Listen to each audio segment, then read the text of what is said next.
नमस्कार दर्शकों, बहुत बहुत स्वागत है।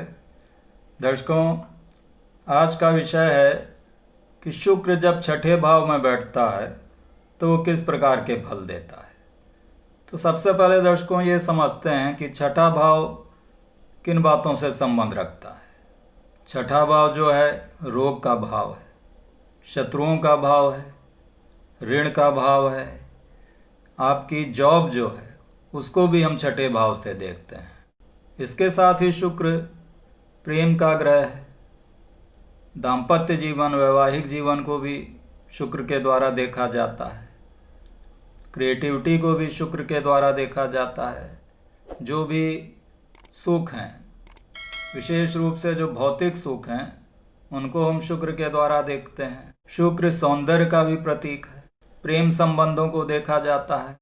पुरुषों की कुंडली में पत्नी को हम शुक्र के द्वारा देखते हैं, और अगर स्त्री की कुंडली है तो वहाँ यदि हमको पति के बारे में जानकारी प्राप्त करनी है तो वहाँ पर हम बृहस्पति का अध्ययन करते हैं।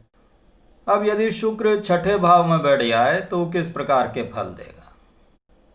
शुक्र यदि कुंडली में अच्छा हुआ तो बहुत अच्छा स्वास्थ्य देता है। शुक्र प्रेम का ग्रह है, अगर शुभ हुआ तो प्रेम संबंध अच्छे बना देता है। पुरुषों की कुंडली में स्त्री का कारक है तो एक सुंदर स्त्री भी देता है। इसके साथ ही शुक्र विलास की वस्तुओं को देता है। शुक्र जो है बहुत ही शुभ ग्रह है, और वो यदि एक अशुभ भाव में बैठता है जो कि ऋण का भाव है, शत्रुओं का भाव है, रोग का भाव है, तो वो उसके जो मूल गुण हैं शुक्र के, उसके वो भाव विपरीत हुए। तो शुक्र छठे भाव में बैठने पर अशुभ फल देता है।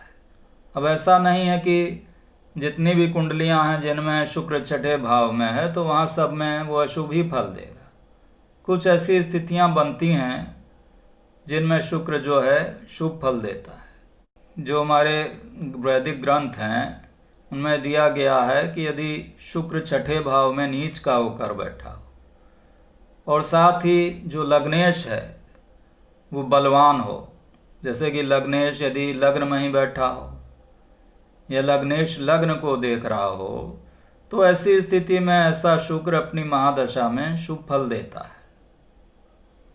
इसके साथ ही यदि शुक्र मान लीजिए निर्बल होकर बैठा है, नीच का होकर बैठा है छठे भाव में, लेकिन वो नवमांश कुंडली में उच्च का हो गया, या अन्य वर्गों में बलवान होकर बैठा है, कहीं पर स्थान परिवर्तन का योग बना रहा है किसी वर्ग में, या अपनी स्वराशि में बैठा हो या मूल त्रिकोण राशि में बैठा हो, वहां पर ऐसा शुक्र शुभ फल देता है।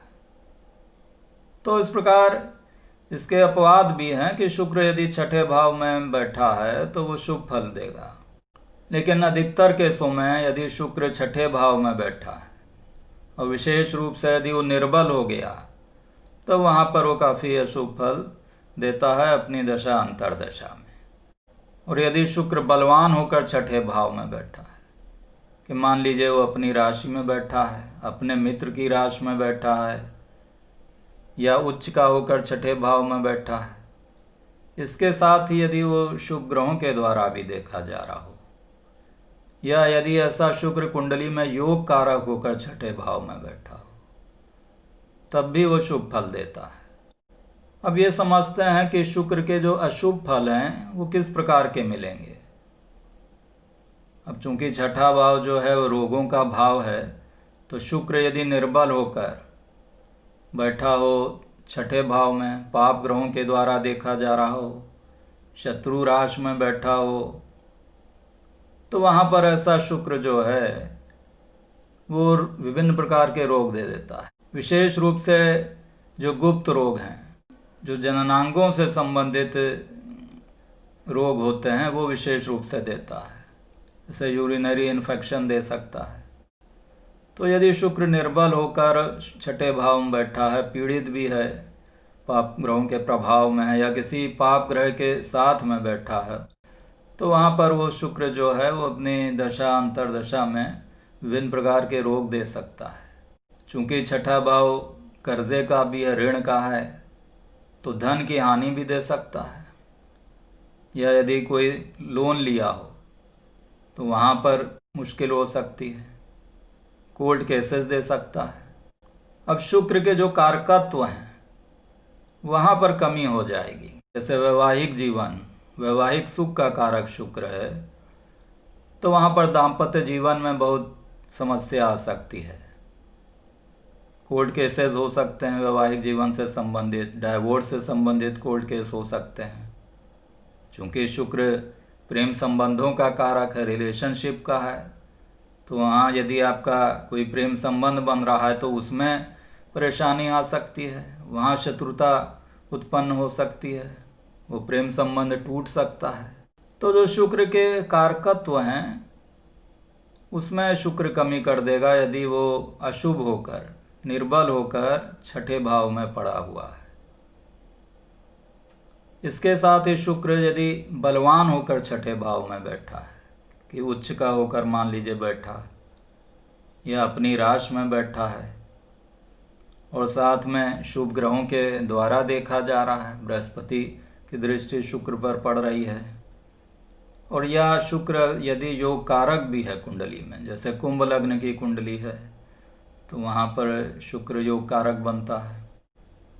तो जब शुक्र योग कारक होकर बैठा होगा तो वहाँ पर भी शुक्र जो है वो अशुभ फल नहीं देगा, शुभ फल देगा। अब शुक्र के जो शुभ फल हैं वो किस प्रकार के हो सकते हैं? सबसे पहले शुक्र वैवाहिक जीवन को दर्शाता है, तो वहाँ वैवाहिक जीवन सुखी होगा।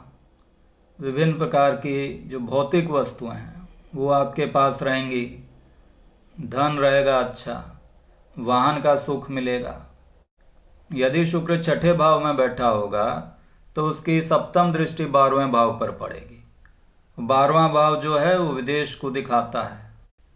तो यदि शुक्र छठे भाव में शुभ होकर बैठा हो, अर्थात बलवान होकर बैठा हो, तो विदेश यात्रा कराता है।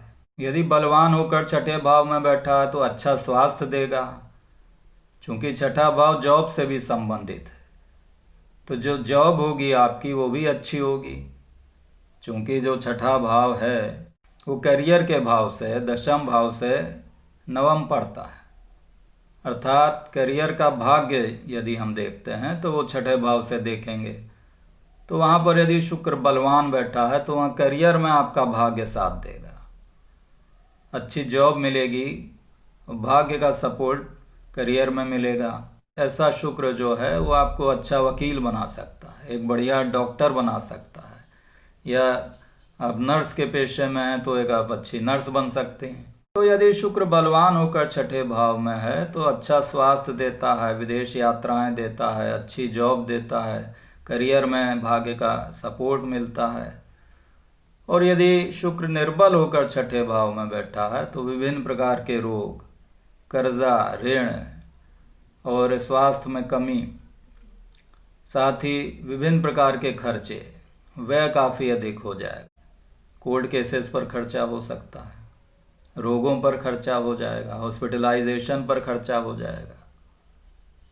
तो इस प्रकार दर्शकों, छठे भाव में यदि शुक्र बैठा है तो ज़्यादातर ये देखा गया है कि शुक्र अशुभ फल देता है, लेकिन उसमें अपवाद है। यदि शुक्र वर्गों में, वर्ग कुंडलियों में बलवान होकर बैठा हो, नवमांश कुंडली में अच्छी स्थिति में हो, नवमांश कुंडली में बलवान हो, उच्च का होकर बैठा हो, या अपनी राशि में बैठा हो, या अन्य वर्गों में बलवान होकर बैठा हो, और साथ ही राशि कुंडली में भी वो अच्छी स्थिति में हो, बलवान हो, और शुभ ग्रहों के द्वारा देखा जा रहा हो, पीड़ित ना हो किसी पापी ग्रह के द्वारा, तब तो ऐसा शुक्र शुभ फल देता है। लेकिन यदि छठे भाव में बैठा हुआ शुक्र पीड़ित हो गया और नवमांश कुंडली या अन्य वर्गों में भी वो निर्बल हुआ, तो वहाँ पर ऐसा शुक्र जो है वो अपनी दशा अंतर्दशा में काफ़ी परेशानी दे देता है, विभिन्न प्रकार की समस्याएं देता है। और वैवाहिक जीवन का चूंकि शुक्र कारक है तो वहाँ पर काफ़ी परेशानियां हो जाती हैं, एक्स्ट्रा मैरिटल अफेयर हो सकते हैं, बहु प्रेम संबंध हो सकते हैं। तो ये देखना आवश्यक है कि शुक्र का बल क्या है, किन ग्रहों के द्वारा शुक्र देखा जा रहा है, किन ग्रहों के साथ बैठा है, वर्गों में शुक्र की क्या स्थिति है। तो इन सब बातों का अध्ययन कर कर ही हम इस निष्कर्ष पर पहुंचेंगे कि छठे भाव में बैठा हुआ शुक्र किस प्रकार के फल देगा। तो आशा है कि आपको मेरा वीडियो पसंद आया होगा। यदि पसंद आया है तो कृपया लाइक करें, सब्सक्राइब करें, शेयर करें। धन्यवाद।